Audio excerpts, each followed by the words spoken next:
3 4. Kavin, school leave விட்டு வீட்ல இருக்கிறது ரொம்ப போர் அடிக்குது.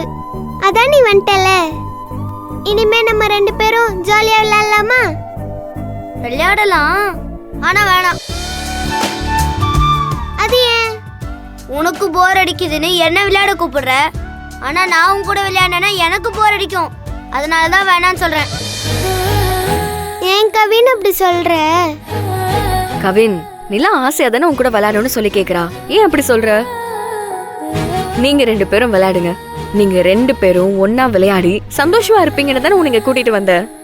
ஆமா கவின், வா விளையாடலாம். சரி, விஜய் ஆண்டி சொல்றதுனால வரேன். விளையாடுறதுனா நீ நான் மட்டும் எப்படி விளையாடுறது? என்ன பண்ணலாம்? அன்னைக்கு நைட்டு உன் வீட்ல விளையாண்ட மாதிரி அந்தாக்ஷரி விளையாடலாமா?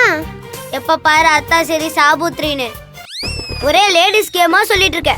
வேற ஏதாவது விளையாடலாம். அப்ப அன்னைக்கு சொல்லும்போது மட்டும் சூப்பர்னு சொன்ன.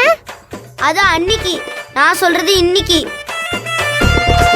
உன் பாட்டி இல்ல, என் பாட்டி சொல்லியிருந்தாலும் சரின்னு தான் சொல்லியிருப்பேன். அப்போ எனக்கு உடம்பு சரியில்லை. அப்போ உட்காந்த இடத்துலயே விளையாடுற மாதிரி கேம் சொன்னாங்க. அது கொஞ்சம் இன்ட்ரெஸ்டிங்கா இருக்கும், விளையாடலாம்னு சொன்னேன். வேற என்னடா விளையாடுறது? ஓடி பிடிச்சி விளையாடலாமா? ஓடி பிடிச்சா? ஆமா. நீயும் நானும் மட்டுமா? ஆமா, நீயும் நானும் தான். இங்க வேற யாரு இருக்கா? ஓடி பிடிச்சி விளையாடுறதுலாம் இன்னும் போர் அடிக்குமே. அப்ப வேற என்ன பண்றது கவின்? எந்த கேம் சொன்னாலும் நீ ஏதாவது சொல்றியே.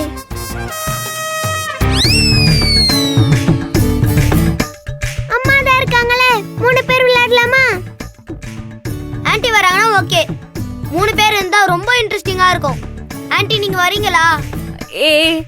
இல்ல நான்லாம் ஓடி பிடிச்சு விளையாடல, நீங்களே விளையாடுங்க. அம்மா அம்மா ப்ளீஸ்மா, வாங்கம்மா. நீங்க வந்தாதான் இந்த கவின் விளையாட வருவாமா. ஒரே ஒரு வாட்டி வாங்கம்மா. வாங்க ஆன்ட்டி, வாங்க ஆன்ட்டி. சந்தோஷமா விளையாடலாம் தானே சொல்லி கூட்டிட்டு வந்தீங்க. அப்புறம் என்ன, வந்து எங்க கூட விளையாடலாம்ல. அப்பதான் நான் ஹாப்பியா இருப்பேன். ப்ளீஸ் வாங்க ஆன்ட்டி, ப்ளீஸ் வாங்க ஆன்ட்டி. சரி ஓகே, வரேன். ஐ ஜாலி ஜாலி, அம்மா விளையாட வராங்க.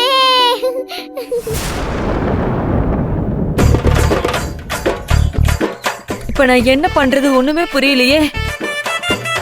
மாப்பிள்ள மட்டும் இங்க வந்து விஜய பாத்துட்டாருன்னா நிலாவோட அம்மா தான் விஜய்னு தெரிஞ்சிரும். விஜயோட அம்மா நான் தாங்கிற உண்மை தெரிஞ்சிரும்.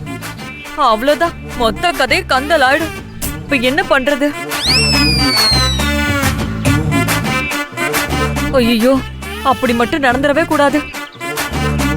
எப்படியாவது இந்த பிரச்சனையை சமாளிக்கணும். ஆனா எப்படி சமாளிக்கிறதுனா ஒண்ணுமே புரியல. கடவுளே, இப்படி எக்கு தப்பா மாட்டி என்ன புலம்ப வச்சிட்டியே. ஐயோ, இந்த ஒரு நிமிஷம் இருங்க, நான் வரேன். மா மா, என்னம்மா? நீயா விஜய்? நான் டக்குன்னு பயந்துட்டேன். என்னம்மா, எதுக்கு பயம்? என்ன பயம்? அதுவும் என்ன பார்த்து ஏன் பயப்படுற? உன்னை பார்த்து எனக்கு எந்த பயமும் இல்ல விஜய். உன் புருஷ உன்னை பாத்திர கூடாதுங்கிற பயம் மட்டும்தான். என்னம்மா, உன்னதான் கேக்குறேன். என்ன யோசிச்சுட்டு இருக்க? அது ஒண்ணு இல்ல விஜய். மா, என்னம்மா, நானும் வந்ததுல இருந்து பாத்துட்டே தான் இருக்கேன். என்னமோ டென்ஷனா இருக்கியே. அம்மா, ஏன் உன் முகமெல்லாம் வேர்த்து இருக்கு? என்னம்மா ஆச்சு? அது ஒண்ணு இல்ல விஜய். இன்னும் நான் சாப்பிடல, அதான் பசியில பிபி அதிகமாகுது போல இருக்கு. அதான் கொஞ்சம் வேர்த்து இருக்கு. சரி ஓகே, நீ எதுக்கு சாப்பிடாம இருக்க? நேரத்துக்கு சாப்பிட வேண்டியதானே? அம்மா,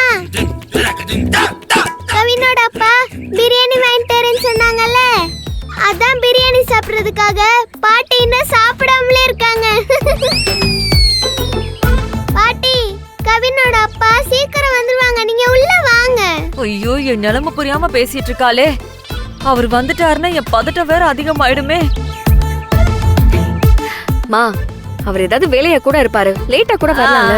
நீ ஏன் வெயிட் பண்ணிக்கிட்டு இருக்க? நீ போய் சாப்பிடு, வா. சரி சரி, நான் சாப்பிடுறேன், நீ போ, நான் வரேன். சரி ஆ, நான் உள்ள ஆ. போறேன். இப்ப என்ன பண்றது? வேற வழி இல்ல. மாப்பிள்ளைக்கு ஃபோன் பண்ணி அவரை இங்க வர விடாம பண்ணிடணும்.